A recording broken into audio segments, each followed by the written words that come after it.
Heavy security dey for court as Senator Natasha Uduaghan dey face defamation charges. Welcome, country people, to Senate Media. Abeg, if you never subscribe to our channel, make you do so now. Make you put on your notification bell. E go ring once we drop updates. Make you like, comment, and share our videos.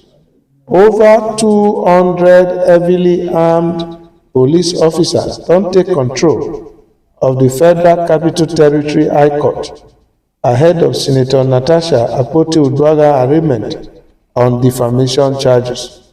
The officers they deploy them to secure the court premises and the surrounding areas inside fear say possible unrest go fit dey before, during, and after the proceedings.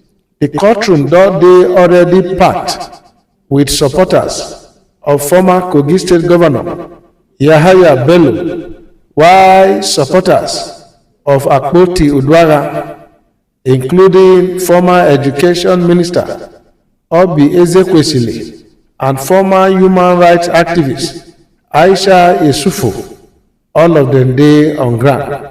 Natasha husband, Chief Emmanuel Uduaghan, now follow im wife come court. Uduaghan dey scheduled to appear at 11 a.m.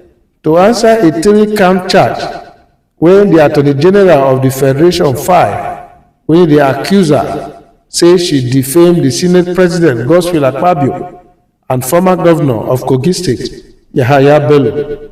A team of high-profile lawyers wey Senior Advocate of Nigeria Roland Otaru lead, they also dey present for court.